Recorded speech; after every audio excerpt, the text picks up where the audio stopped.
Hello everyone, welcome to the program. Tonight we're still pushing ahead with the 10th National Assembly and now standard legislative procedures and practices engender a robust atmosphere for debate amongst federal lawmakers all geared towards national development.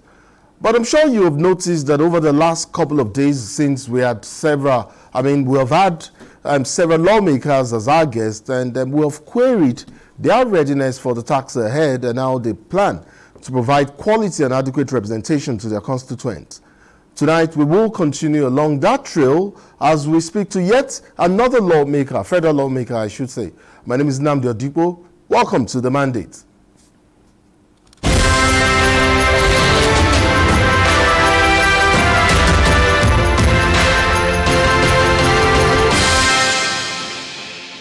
Tonight, we go to the garden city of Port Harcourt, Rivers State, where my guest patiently awaits. A lawyer of reputable standing, having just won re-election yet again, he is going to be a four-term member of the Federal House of Representatives. Honorable Kingsley Chinda currently represents Obiakpo Federal Constituency and has the honor to do so yet again upon the proclamation of the 10th National Assembly in June. Welcome to the mandate, sir. How are you this lovely evening? Good evening, and thank you for the opportunity. I mean, 12 years, I beg your pardon, 12 years in the National Assembly. That makes you arguably one of the oldest surviving members of the House of Representatives, arguably. That, of course, could easily translate to experience.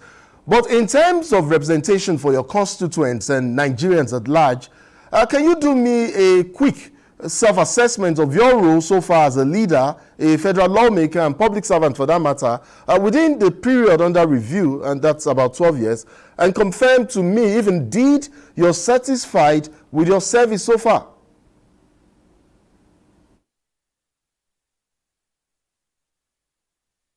Thank you for the opportunity, but let me start by saying that if it is as per assessment, I don't think that I'm in a better position to assess myself. I believe that my constituents and Nigerians would have been in a better position to assess me, but having said so, I can clearly say that the function of a parliamentarian is three-pronged, which has to do with the lawmaking, and in terms of lawmaking, several bills have been sponsored by myself over the years, including the very, very important bills of constitution amendment. Some sailed through, some also did not sail through. And then aside that, we also function in line with the oversight roles of the Assembly as enshrined in the Constitution. And then on that role, I have functioned as the Deputy Chairman of the Customs Committee in the House. I've also functioned as the Chairman of the Public Accounts Committee, which is a very important committee when it comes to oversight. And then the third function of a parliamentarian should be that of representation. How much projects have you attracted to your constituency? How well have you related with your people? How functional is your constituency office and all that.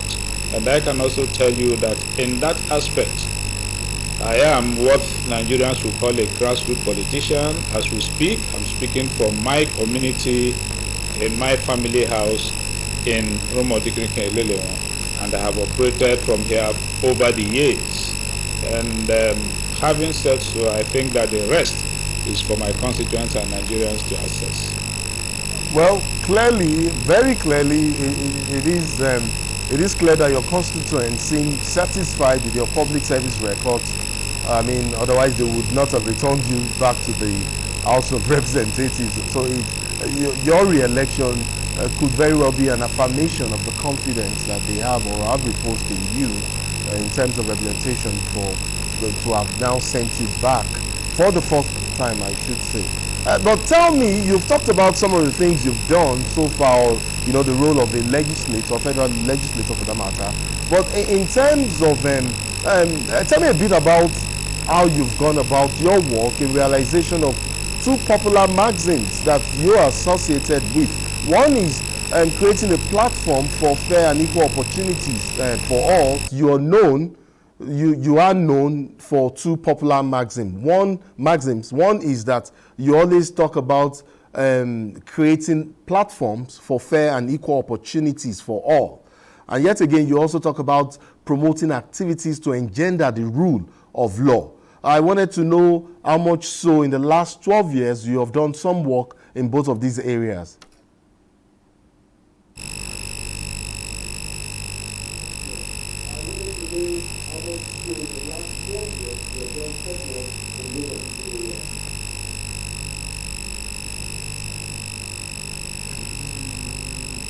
Get that?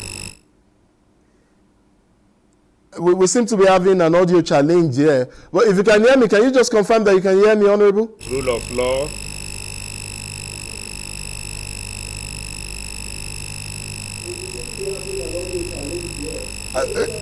Honorable, maybe I should just paraphrase and see if I can hear you now. I can hear you now. Oh, perfect. Wonderful. Wonderful. So I was saying you're popular. I mean, it's there are two maxims that are associated with your person. And, you know, since you got into the House of Representatives, you are known to say things like, look, we need to create platforms that will be fair and that will give equal opportunities to all. You're also known and credited to be an advocate for the rule of law. I was wondering if perhaps over the course of 12 years, you could give us an idea of some of the work you've done in this direction. Basically as a federal lawmaker.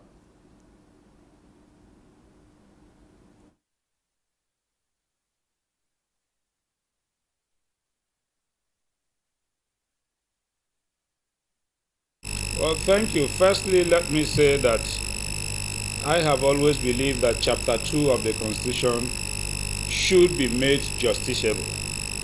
That is the issues of environmental rights, issues that come presently under what we call the non-justiciable aspects of the Constitution. And of course, if that is made justiciable, what it means is that you and I will have a right to litigate over education, right to education, right to clean environment, right to minimal standard of living, which of course in some other climes are gradually becoming part of the fundamental human rights of the individual that can be justiciable in court. Yes, if we draw that further, even in Nigeria, for those who are proactive, they can begin to litigate over that. But our laws are not very clear on this aspect. And I have consistently tried to amend the Constitution to make Chapter 2 justiciable.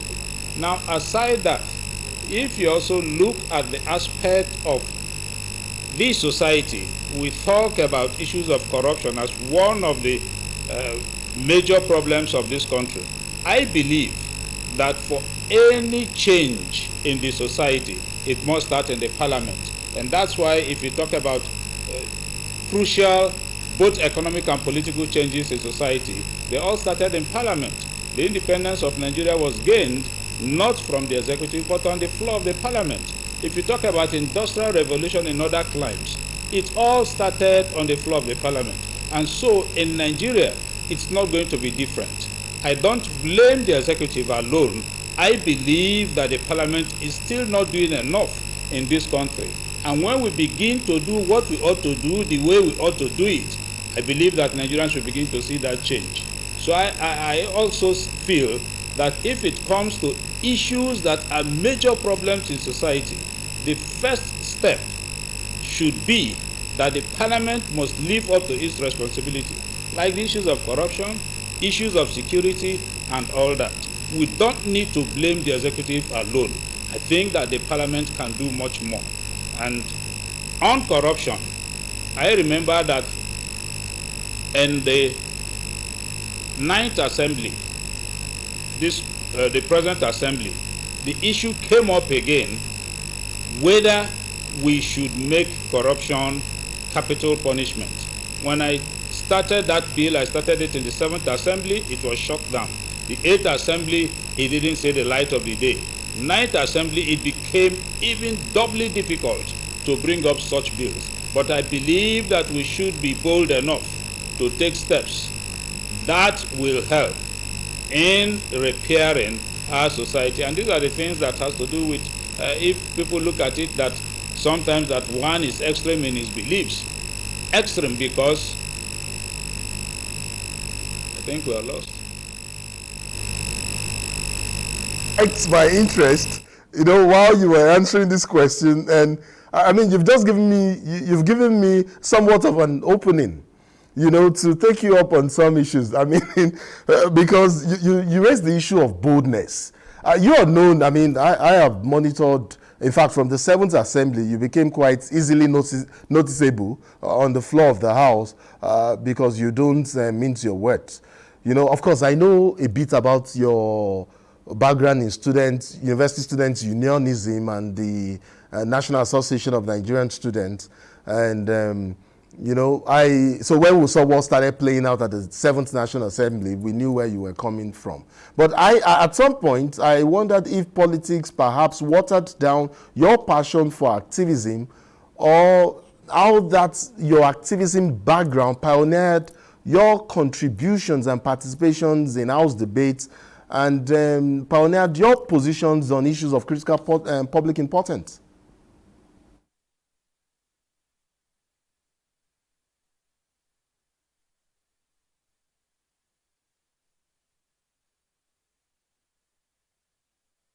Me?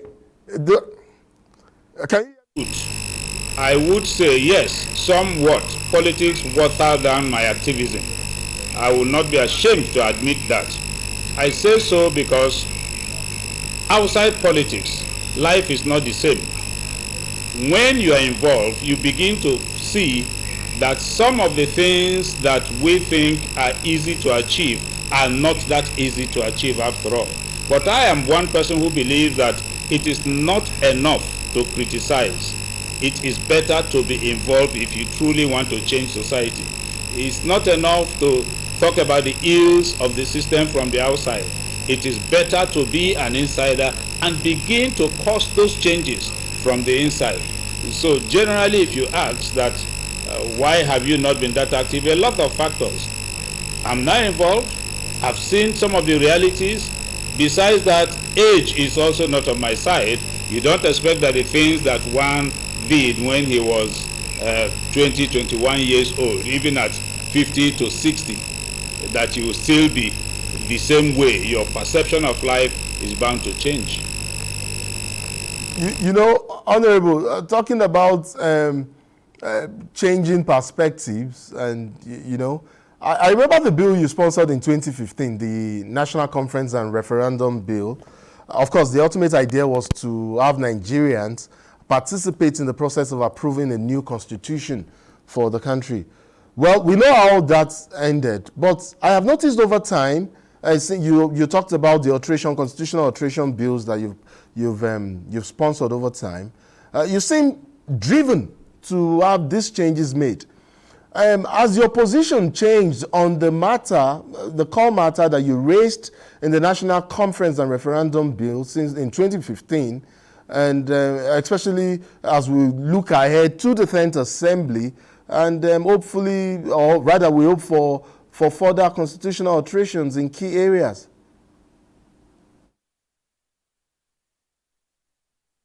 My position has not changed. My position remains the same, and that proposed bill for total overhaul of the Constitution is still in the works. And what I have tried to do is to see how I can get more members to buy the idea, so that by the time it comes up on the floor of the House, it will be more popular than it was when it was first proposed. I believe that we need a complete overhaul of the Constitution that we have today. But yes, there are still issues, there are problems. If you look at the area that provides for amendment of the Constitution, whether it allows for holistic upset of the Constitution and introduction of a completely new Constitution, or piecemeal amendment of the Constitution. These arguments are there, and we have also taken it further to scholars. We have taken it to professionals to look at it and advise. And that bill, which proposed a quasi-parliamentary system as against what we operate today, part of the proposal in that proposed constitution amendment is that we have a unicameral legislature.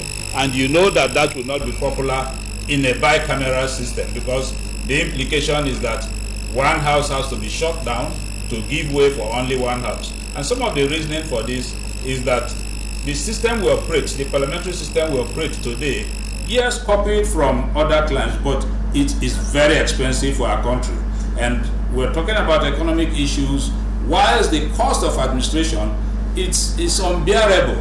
It's difficult for any government to succeed with the increasing cost of public administration in Nigeria. And we don't have any other country other than this country, and so we must be ready to make sacrifice for this country to grow. So my answer to the question is, my position has not changed.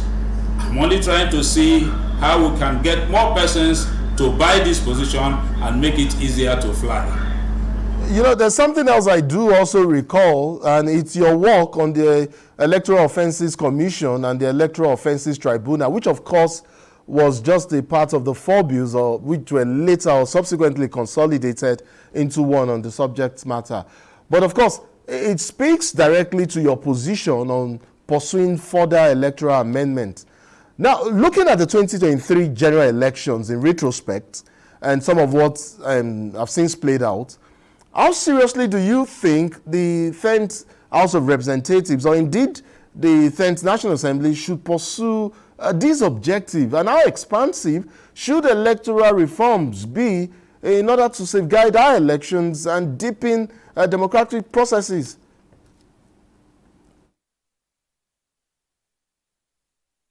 As far as I'm concerned, electoral reforms must be a continuous process. I give kudos to the National Assembly, the Ninth Assembly, for the amendment of the Electoral Act, but there's still more work to be done. And then the Electoral Offences Act or Bill, it's one that I pray that this Assembly will be able to pass before we wind down. And the Speaker has actually given his words that he will ensure that that bill is passed into law. It will help to strengthen our democratic system, our electoral system.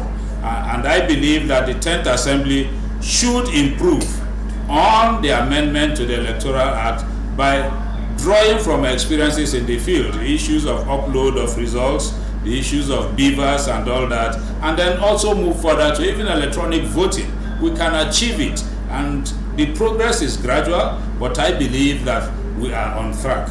And so, clearly, I still think that there is need to conclude with that bill on electoral offences.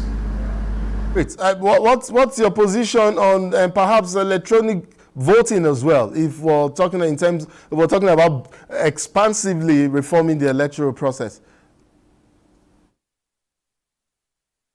Electronic voting, I think that we should take it poco a poco.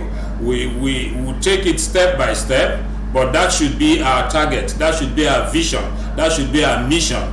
But then other structures ought to be in place before we get there. Today we have introduced beavers. I think we can take a step further by ensuring that everything that we do locally will be in compliance with the electronic voting, and then gradually we will have a total system.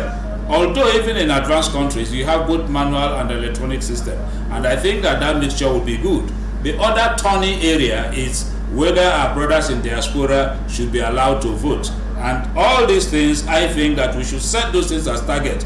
Every Nigerian citizen should be given a right to determine who serves them in this country in every capacity. But then how do you ensure that whilst giving this right, that it is also not abused, like who collates the results from outside of this country and all that? It's a gradual process, like I said, but The important thing is that we must continue to change. We must continue to improve on whatever we have. We should not at any point in time think that it's a comfortable point to stop. So I think that the 10th Assembly should improve on the Electoral Act, should also target full electronic voting, should also target to avail every Nigerian, wherever you are, the opportunity to determine who should be in public office. Honorable, you preempted my question on the aspirant voting, which, I mean, so that we have that covered already. But, you know, somewhere in your bio is the fact that, you know, I gleaned off your bio, is the issue of having tactical planning and strategizing as hobbies. I found that quite intriguing. And I'd like to know, for how do you plan to navigate this whole National Assembly leadership position chapter for the 10th Assembly, especially recalling what transpired between your party, yourself, Honorable Elumelu and Speaker Biamila, not so long ago in the distant past. Can you confirm to us, to Nigerians watching, if perhaps you will be interested in the minority leader position of the House of Representatives this time around, since things are somewhat leaning to your favor, you know, as you're one of the more favorably ranking members to clinch that position? Or would you be willing to accept and serve? Firstly, of course, one should be willing to accept and serve if you're called upon and you think that you are qualified to so do. And clearly, I think that I am qualified to so serve in any capacity in this country today. However, I also believe that people should be allowed to determine those they want to put forward to serve them. So if the minorities decide that I should be put forward, of course, I'm ready for service. If they also decide otherwise, it does not stop me from rendering service to this country. First, I am elected to represent the people of Abuja Federal Constituency, and then to also make my contribution to nation building. That is more important to me. If in the House I am found worthy to serve in any capacity, I will render that such service. Before I let you go, I mean, I'm sure you're aware of it's reported that the 10th Assembly has recorded the highest number of turnover of experienced and old lawmakers, federal lawmakers. Are you worried that this might somehow impede or impact on the quality of deliberations on the floor of the House, seeing that almost half the member of both chambers of the National Assembly will be newbies? I mean, are you worried that it may slow? Are you perturbed that it may slow progress somewhat, especially for you there in the House of Representatives? Yes, I would say that this is the lowest we have recorded so far, but then it's a challenge to those of us who are ranking members. What it means is that we must be engaged in developing our colleagues that are coming by way of training and retraining, by way of ensuring that on the floor of the House we're able to manage deliberations on the floor of the House, to bring to bear our wealth of experience so that the new members will be able to know how these things are done, parliamentary practices. And for me as a person, within this period I've been able to engage in coming up with a book that helps to explain the rules of Parliament. I pray that with God on my side, that book will be unveiled either within the first quarter of the new assembly or even before the new assembly. It will add value and perhaps will help to fill some of the gaps that the non-availability of sufficient number of experienced parliamentarians would have filled. Honorable Kingsley Chinda, sitting member and member-elect for Obiakpo Federal Constituency, I'd like to thank you so much for being part of the mandate tonight. It's been a delight listening to your take on these key national issues. I'd like to wish you plenty of luck seeing that the National Assembly will be promulgated sometime in June. We will be monitoring to see how you provide quality representation, I beg your pardon, to your constituent. Thank you so much for being part of the program tonight. My pleasure, and I'm very grateful for having me on your program. That's it for tonight. Join us same time tomorrow for another fresh episode of the program. My name is Nnamdi Odipo. Bye for now.